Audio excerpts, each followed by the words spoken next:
Jarett grew up in New Rochelle, New York. He's a graduate of the U.S. Naval Academy, has a Bachelor's of Science degree in history.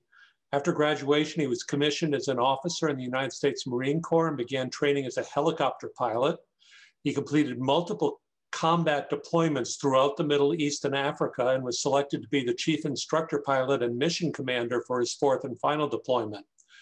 After nearly 11 years, Jarett elected to leave military service to pursue a degree in business at the Tuck School. Upon graduation, Jarett served as the vice president of growth at Bionic Advertising Systems, a Hanover-based software company. In July of 2018, Jarett and his wife, Kaylin, purchased Lou's Restaurant and Bakery and became the fourth owners of the 72-year-old Hanover institution. Jarett and Kaylin have 3 children, Ariana, Devin, and Max, ages 12, 9, and 7, respectively. Take it away, Jarett. Thank you, David. Appreciate the intro. Everyone, I appreciate you taking the time to attend and listen to me talk for a little while. You know, when I first got on, I mentioned to David that I've been thinking about this and you know what to talk about and kind of how to position this, because if it was just what I've done in the last year, I could probably be through that in about the first 5 minutes. And David asked to talk a little bit about how I ended up going from, you know, being a Marine helicopter pilot to owning a diner in Hanover and settling up here. So I'll start with that. I'll talk a little bit about that transition and some of the decisions I made there. And then get into the pandemic, which unfortunately happened only about 1.5 years after acquiring this business, and what's happened over the last year. And then I'll finish with kind of the next phase, not only for Lou's, but for some of the things that we're working on. Several business owners working together in the Upper Valley for the future of restaurants and retail and delivery and things like that. So, again, I grew up in New Rochelle, New York, pretty standard middle-class family in the suburbs of New York City. My father was in manufacturing. So my grandfather and my father worked together. They owned a garment manufacturing business that was based in New York City. And they were also involved in restaurants. So my uncle owned a couple of restaurants in New York City. And so I kind of got a taste for both. And I would say I saw and heard enough to know that I didn't want to be in the restaurant industry. You know, owning a restaurant in New York, it was more of a bar. There were a ton of headaches. And, you know, I wasn't there all the time. My father wasn't really there all the time, but I was around enough to know that it was a pretty tough business. And so as I was growing up, I, you know, heard the stories of my grandfathers who both were World War II veterans. My dad talked about, you know, and I expressed interest in the military, and my dad said, you know, you should check out Annapolis. And so I did when I was pretty young. I was in middle school at the time. And so I said, this place is pretty cool. And I tried to kind of crack the code on how I could get in. I was far from an A student. You know, I was an athlete, but I wasn't a, you know, phenomenal athlete. I was never going to get a scholarship to a D1 school or anything like that. And basically what I learned was you had to do a lot of things pretty well. You know, you had to be a B student. You had to be an athlete. You had to be involved in extracurricular activities and things like that. And so that's what I set my mission to be, was, you know, do a bunch of things, show leadership, and be well-rounded, as they say. And so that's what I did. And somehow I ended up getting Chuck Schumer to give me a nomination, and I got accepted. And I'll never forget, you know, walking up the stairs of Alumni Hall on an induction day on the first day. You know, they tell you not to bring anything except for your medical records and your passport. So I had that in hand, and I'm walking up the stairs, and I, you know, turned to wave to my parents one last time. And I had this feeling of, oh crap, what am I getting myself into? Because, you know, up until that point, it was just about getting into the Naval Academy. And then I finally got there, and I was like, oh man, now I really got to figure out what I'm going to do afterwards. So I guess you could say I went in with kind of an open mind, and I really wasn't sure what I wanted to do. But while I was there, you know, my about half the staff there is military, and then half the staff is civilian as far as the academic staff. And then in each company, which is about 120 midshipmen, there is a senior enlisted leader, and there is a company officer, which is a company grade officer, so a captain in the Marine Corps or a lieutenant in the Navy. And I found myself, gravitating towards the Marine officers that I was around. They seem to care more. They seem to be better leaders. They seem to command more respect from their subordinates and their peers and the seniors. They look better in their uniforms, and it just seemed like, the place that I wanted to be and the type of person that I wanted to be. So I was fortunate enough to have my eyes fixed. I had poor eyesight going in, but the Navy fixed my eyes, so I had 20/20 vision, and the world was open to me. And so I chose Marine Aviation as my service selection in my senior year, and I was fortunate enough to get a spot as a Marine aviator. So graduated the Naval Academy, flight school.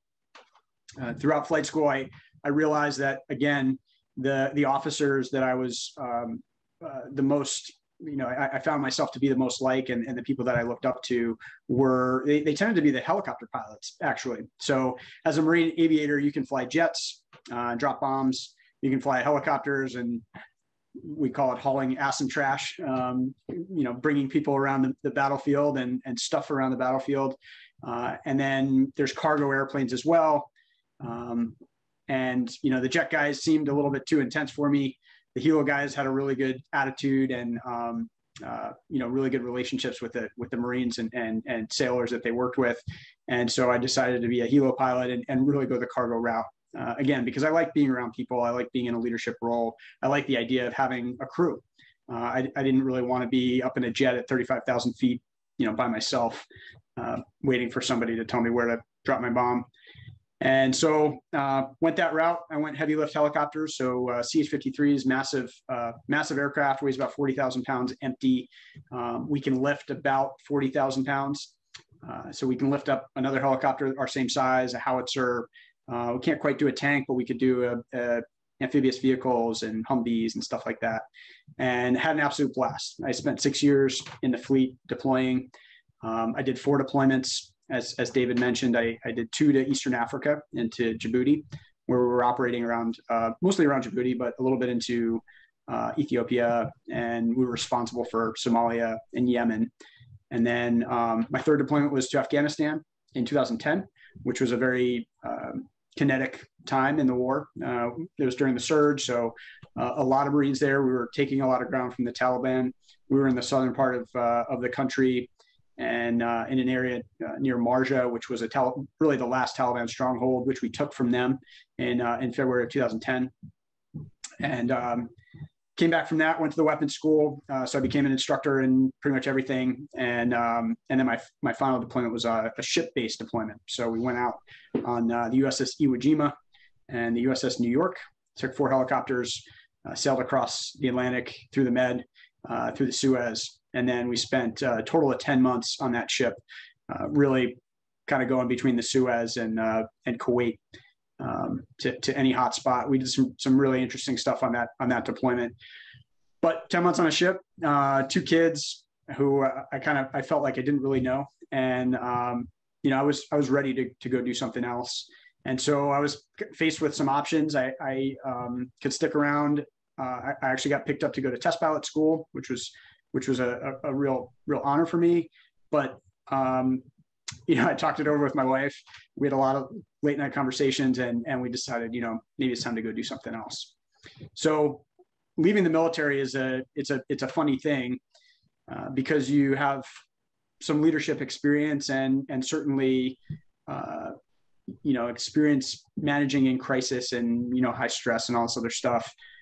Obviously, you can go that pilot route and become an airline pilot. That didn't sound interesting to me at all. It still doesn't.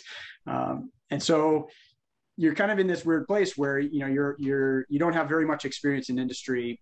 You're probably more mature than the people coming out of college, and it's difficult to navigate that. And so I've found or decided that getting some more education would give me a little bit of time and space to learn what I wanted to do and how I wanted to spend the rest of my life. And so I decided to go the MBA route. I was really fortunate to get into the Tuck School. And, I would say the biggest thing I learned at Tuck, other than John Vogle's course on real estate, were all the things that I didn't want to do. I spent a lot of time going to the consulting briefs and all these other, the investment banking briefs and talking to these different companies. And it's important to go to those and realize that that's not what I want to do. And one of the things I found was I really didn't want to go into big business. I really didn't want to go into consulting because I wanted to have that ownership and leadership. And I really found that small business was kind of the best fit for me. I like doing a lot of different things throughout the day. I like to wear a lot of different hats. I like to talk to people. I wanted to be in a leadership position. And so when I graduated, I decided to go, really pursue small business and try and figure out a way for me to take over a small business where, maybe you have a retiring owner that doesn't have a succession plan, a family style business that would give me the lifestyle that I wanted, but also, be able to, I'd be able to make enough money to live comfortably. And so actually I started talking to Mark Beliveau, who I know is a Rotarian, and, accountants know everything that's going on in all the businesses in the Upper Valley. Right. So I started talking to Mark, and I, told him my background and kind of what I was looking for, and, no restaurants. And so Mark said, okay, let me think about it. And he came back to me and he said, I've got this one business. He said, I know you said no restaurants, but, he showed me the profit and loss statement and told me a little bit about the business. And I didn't really know which one it was, but then he said they close at 3 p.m. And I was like, okay, I think I know which one you're talking about. And shortly thereafter, I met the Freeds, who owned Lou's for 27 years. And we totally hit it off. And so at that point, it was figuring out how I could make this happen. So, when acquiring a business, I didn't come from money. I didn't have money. So I kind of had a little bit of a pickle, right? How am I going to buy a business from somebody when I don't have any money? And there are options. So, obviously debt is one option. Equity is the other option. And it's usually a balance between the two. And with equity, oftentimes you're bringing in somebody to be an investor in the business. And I really didn't want that. And so I started working with Ledyard Bank and looking at SBA financing. Because I was a veteran, I got a little bit of preference there. And I took some risk. I think I'd spent a lot of my career dealing with risk, evaluating risk and making risk decisions.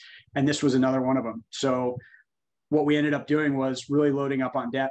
The Freeds took some paper on the business as well. So I would owe them over time, but I was able to take over this business with a sizable SBA loan and, really solid plan to pay it off in a short amount of time. But it's a little bit of a tricky situation when you're leveraged. And I knew that going in. So, I'm about a year and a half in, everything's going great. I'm paying off my debt.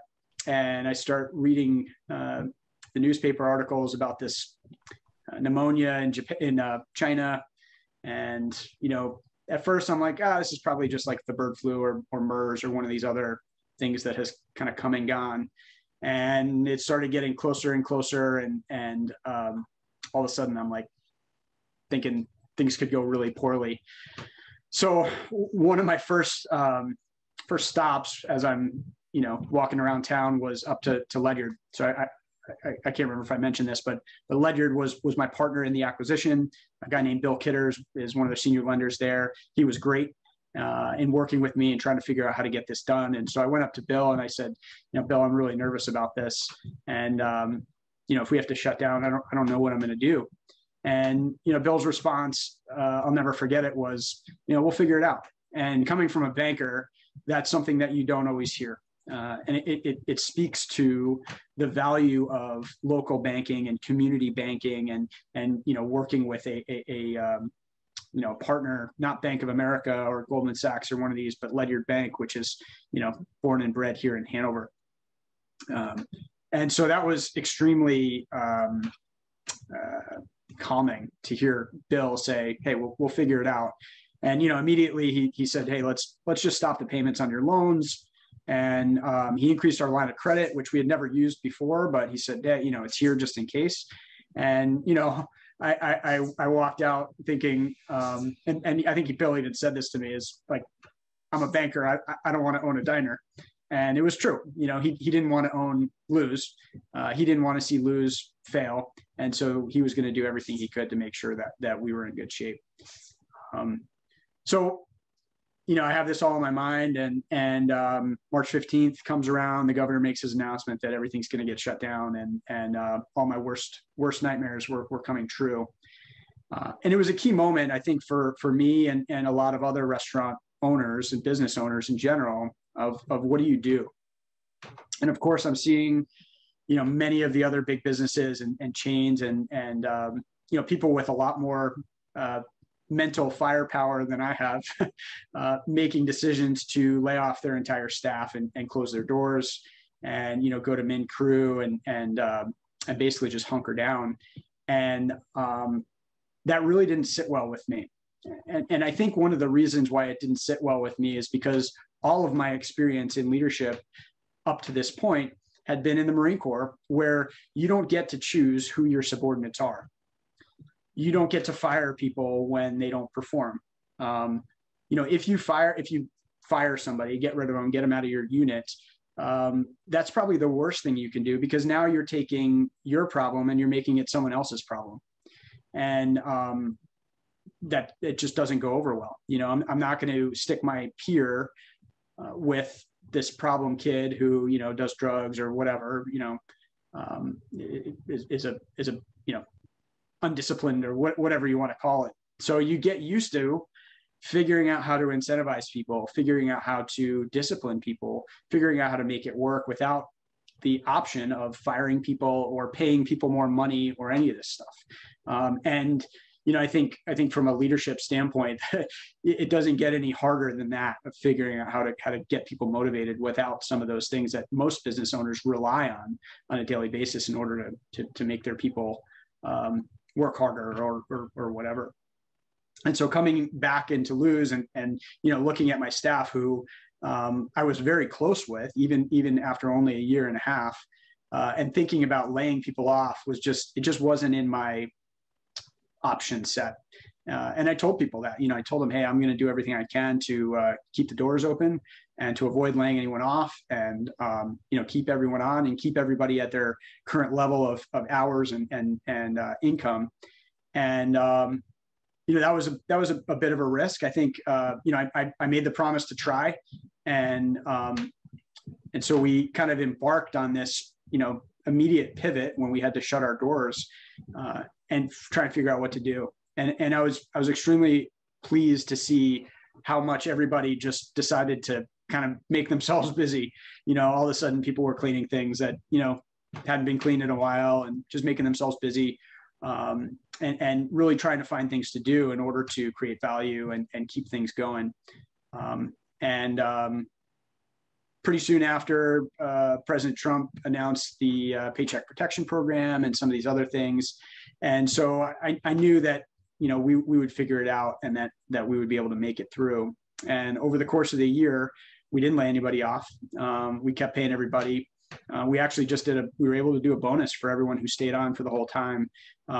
Pretty sizable bonus, especially at most of their income levels, just for sticking with us.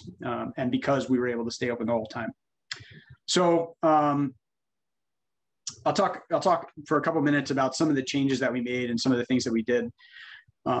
Shortly after taking over, one of the things that I decided I wanted to change in the business was our point of sale. And so in a retail or restaurant type of operation, your point of sale is really your backbone. Every transaction is going through your point of sale. The point of sale is what's taking orders, sending them to the kitchen. It's a key piece of the business. And the point of sale that we were using was fairly antiquated, We had a big server in the basement. It was hard to work on, hard to change things. And there were much better ones that were available. And so we changed to this company called Toast, which is a cloud-based point of sale. They were growing like crazy, a bunch of Tuckies that work there. And so I felt really good about making this transition. And in retrospect, it was one of the better moves that I made. I was lucky to have made that decision early because we were able to switch to online ordering, delivery, takeout only, literally overnight. With 2 clicks of my mouse, we had a delivery business. We couldn't have done that with the old point of sale, and so that was a game changer. And all my servers who no longer had tables to serve became delivery drivers. It took a little while for things to catch on and pick up, and for people to feel comfortable with getting delivery to their house and knowing that Luz does delivery. But it grew, and it grew pretty quickly to the point where we were doing, many times 30, 40 deliveries a day, which was more than enough to cover, what my servers had been making in the past. And, I was passing all the delivery fees right on to them, and still, paying them an hourly wage as well. And so that was a quick win for us to be able to do that. And again, by having, current technology that was really running the business, it helped me to make that transition really, really quickly. The catering team, so about 20% of our revenue is through catering. Most of that catering is to the college and to the hospital. So we do a lot of, muffin platters and coffee and stuff like that. A great business, very profitable. We can do it with few people. We use the same food, so we're not adding to our inventory, and the same people can do it too that work in the kitchen. So as you can imagine, catering went to zero pretty much overnight. All of our big orders were canceled. We had a lot of stuff lined up for graduation, gone. So the catering team was very creative, and they pivoted as well and started doing these family style meals. So, we kind of had this idea that there were a lot of families that were sick of cooking. So we would do, a family style meal that would include an entree, a salad, a side, and a dessert. Obviously it's Luz, you have to have a dessert. And we would sell them for, $40 to $50. And even be able to deliver those. So they started doing that, and that took off. So that too, we ended up doing, at one point we were doing about 60 of these dinners per night, to feed a family of 4. So a good amount of food that was moving through the door.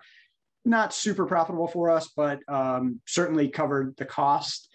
And it was a great way for us to, again, keep people busy, pay the bills, keep the doors and the lights open, and keep moving forward.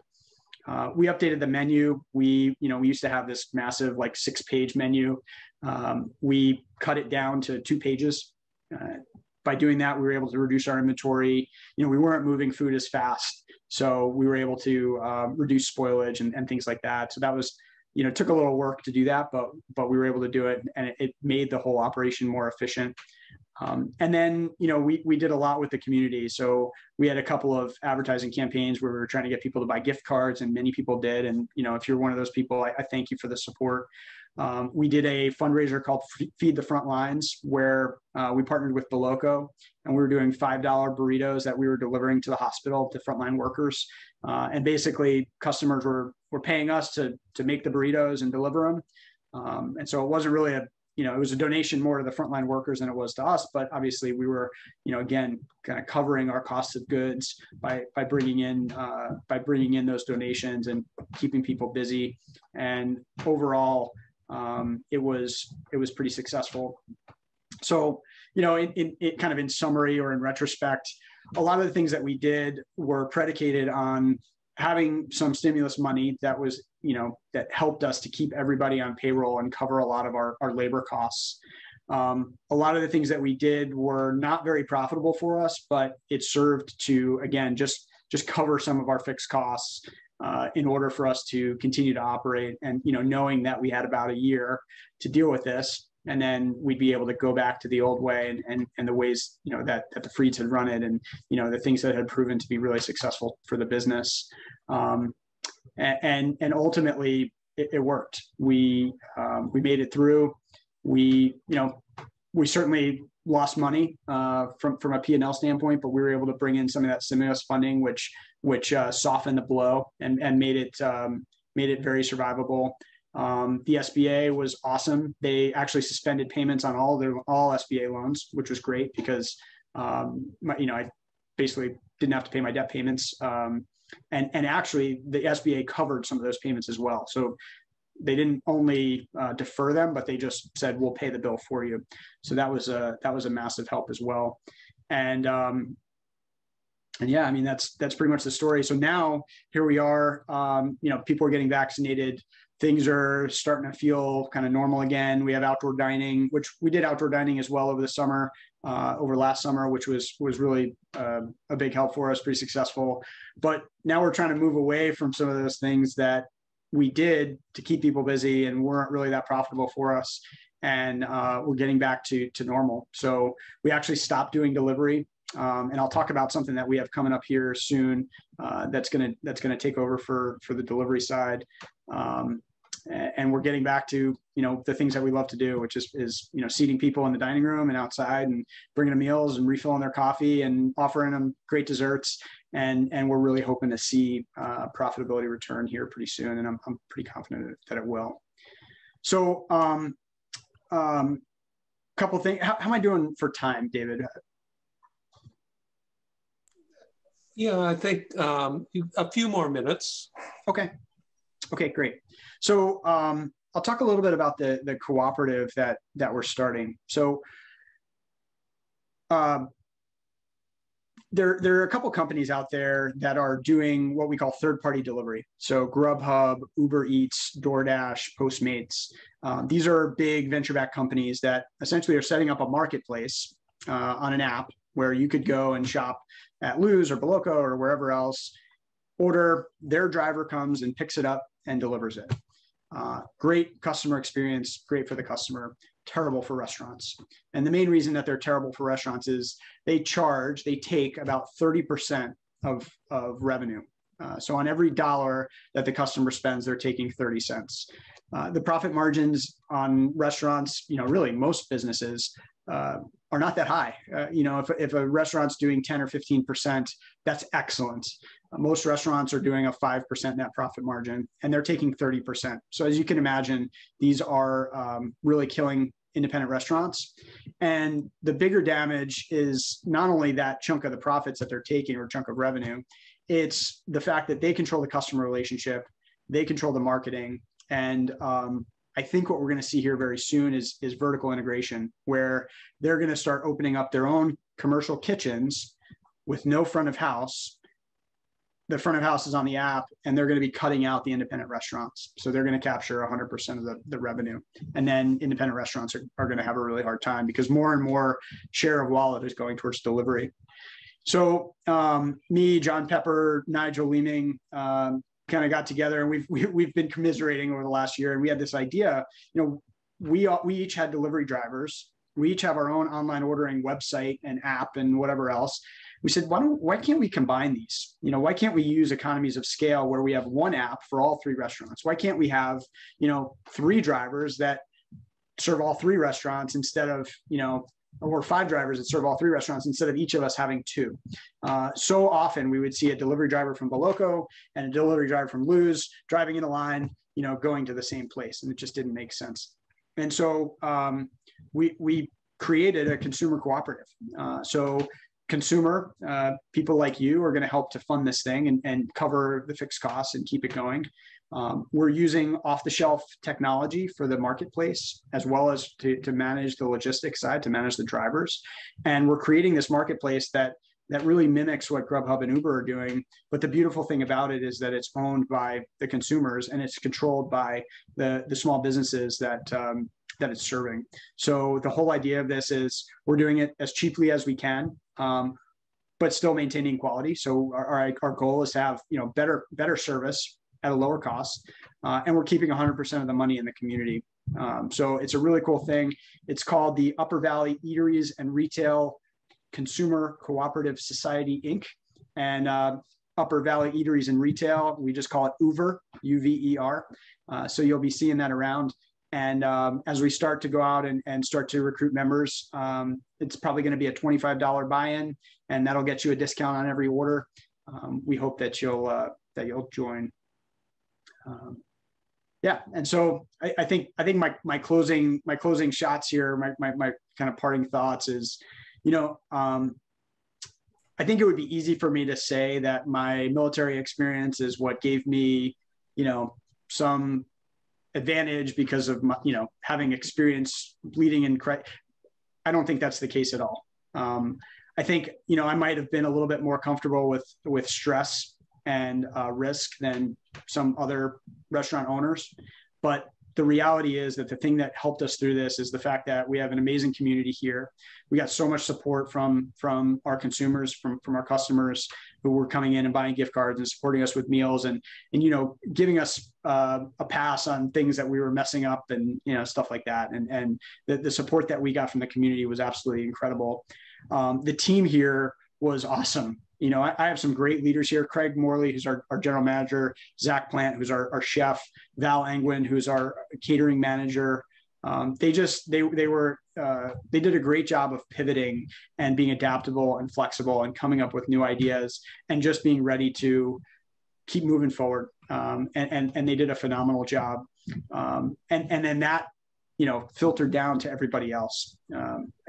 Sure, there were grumblings when, we were changing things all the time and, everything just felt new all the time, but everyone just sucked it up and did it. And it was pretty incredible to see.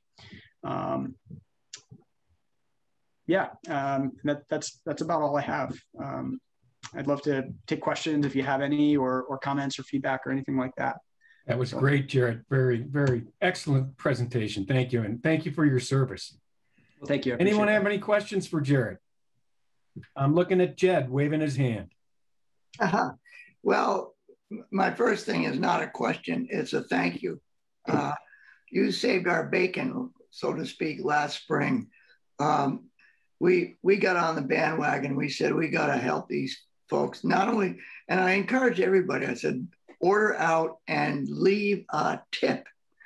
And I'm just curious as to whether or not people were following through with leaving a bit of a gratuity following their order. Oh, absolutely. Yeah, absolutely. And we had a couple of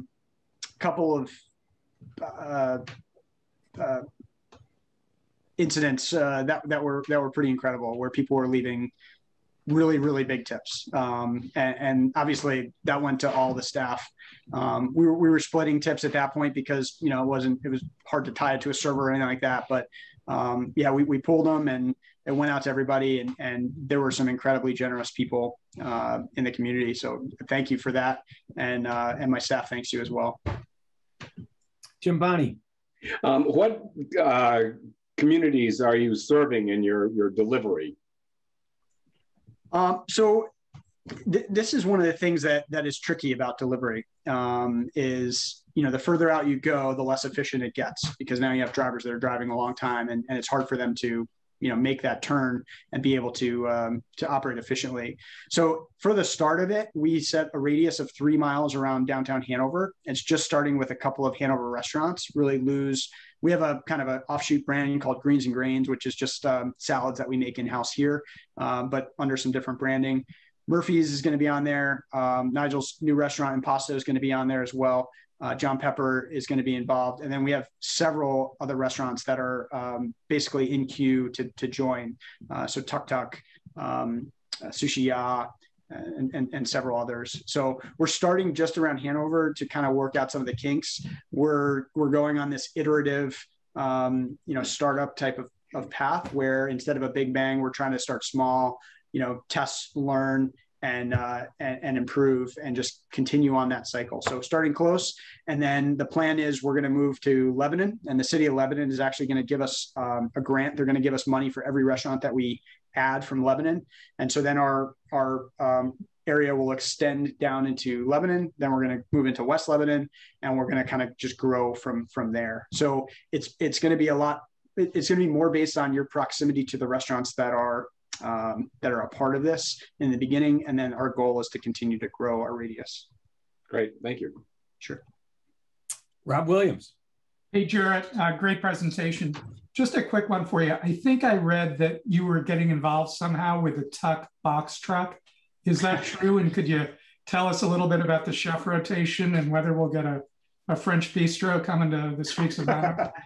Yeah, sure. So right after I took over Lou's, Mike and Eric, who were the owners of the box, who had graduated from Tuck several years ago, they reached out to me and they're like, hey, you got to take this over from us. And I was like, nope, absolutely not. Not gonna happen.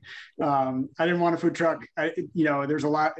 Food trucks there's a lot of headaches, and they don't make a lot of money. And I just didn't want any part of it.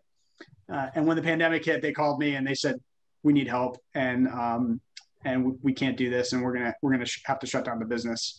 And so I said, okay, fine. And so I bought the truck from them, and we brought on one of the cooks here, who was a classically trained chef.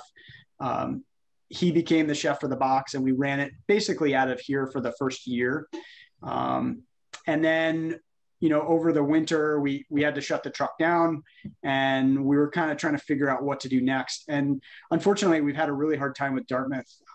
Dartmouth, I don't mean to throw them under the bus, but I kind of am, but they just haven't provided the support for this thing. And it's a business that's run by Tuck students, that's staffed by Dartmouth undergrads, and everyone who I've ever spoken to who's ever worked in the box has said it was one of the best experiences they had at the Tuck school. And we're just having a really hard time getting Dartmouth to work with us, even let us on campus. And so that we got kicked out of the kitchen that we had there. Because of COVID concerns, but it doesn't look like they're interested in renewing the lease. And so we've been pivoted. We've been like trying to figure out how to make this thing work. And one of the ideas that the Tuck students came up with was, what if we use this as an incubator? What if instead of having, a brand around a type of food and everything, we use this as a platform for chefs to come in, essentially rent the truck from the business and go out and cook their food. And the Tuck students can advise them and consult and help them to run the business. The chef is, learning from the business school students. They are learning from the chef, and actually helping to run a real business. And we it's a synergistic type of relationship. And so that's what we're doing. We have a gentleman named Caleb Lara, who he actually he's of Mexican descent, but grew up in Southern California. Phenomenal chef. Worked at the Hanover Inn. He was actually the Hanover Inn's banquet chef. And then when pandemic happened, he got laid off by the Hanover Inn, so we picked him up. And he's our first kind of incubator test. So the way the business works is I have an entity that owns the truck. It's renting essentially time and space to Caleb and his entity. And then the Tuck students are a third entity, and they are kind of consulting and helping him to run the business and get his business up and running. I don't know how it's going to turn out. I hope it turns out well. But it's an experiment, and we'll see how it goes. And yeah, we'll see. Thank you. Yeah, sure. Wade. A couple of years ago, I taught an OSHA course based on a book by Anand Giridharadas called Winners Take All.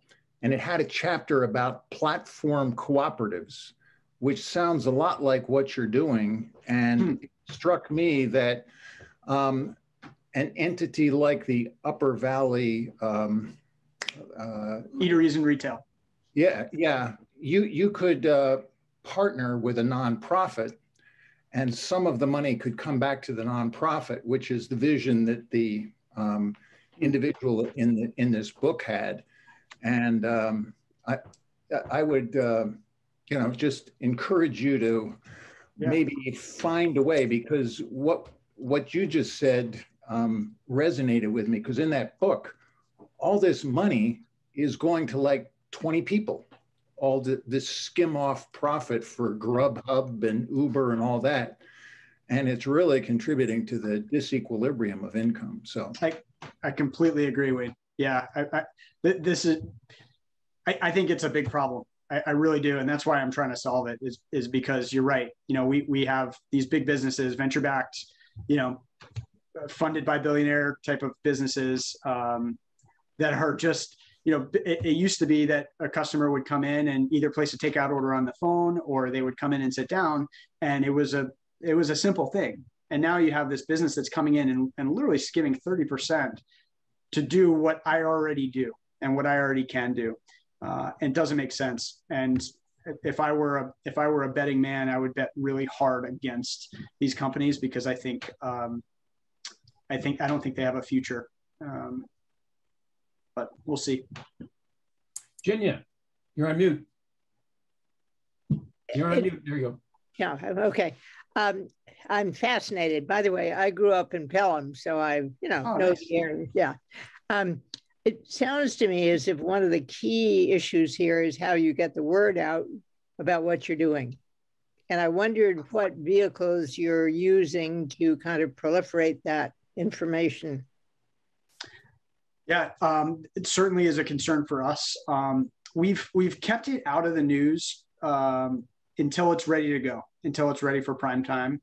But there are many news outlets that are really interested in it. Valley News, obviously, NHPR has contacted us a couple of times. There's even a guy from the New York Times that has mentioned wanting to do a story about it. So I think it will get some pretty good PR. But our first kind of guerrilla marketing campaign is just going to be to the students. We hired a couple of Dartmouth interns, and their task, they've been helping us with some of the strategy and stuff like that, and they've been great to just to talk to and have on the team. But one of their first tasks is to evangelize this to the other students and figure out a way to get students to switch from Snack Pass, which is the current kind of online ordering or app-based ordering preferred method for most of the students, switch from that to our platform. And they're pretty confident that they can do it. So, I think once we get the students on board, it's one of these things that it's really going to tip the scales. And once we have a kind of a critical mass of students, then more restaurants are going to really be interested in getting on board. And it's a great user group, because most of them, are spending money that's not theirs. It's very close. And, we found a lot of success doing takeout and delivery to Dartmouth College. So I think that's going to be a key kind of stakeholder for us. Even on the board, Mike Wooten, who is the dean for, not for student life, dean for student living, I believe. We invited him to join the board, which may have been strategic, in order to make sure that we're able to get those Dartmouth students on board. So, and then I think once we get there, doing some advertising, having flags on the car so that way people can recognize it and see the cars driving around and scratch their head and say, what is that? I think that's going to be key. But our step one is going to be Dartmouth, and then PR, and then from there, doing advertising and other advertising in the community to get more people on board. If I could suggest one outlet, Daybreak. Sure. Yes, I love Daybreak. It's getting huge readership. So, and you can tell stories on Daybreak. Right. It doesn't have to be just an ad. It can be a story about how this all developed and so forth. So that's my thought. I appreciate that. Okay. Jarett, I think we'll end there. Okay. That was just an excellent presentation. Thank you for the Q&A as well. Just to let you know, we have 28 participants. That's one of our larger groups. So cool. People were very interested in hearing what the new owner of Lou's has to say. And I think your story about Annapolis and the Marines was really uplifting. And thank you very much for joining us today. I appreciate that. Thank you. And Wayne, can I just grab the name of that book from you? Because I do want to put that on my reading list. You're muted, Wayne. You're on mute, sir.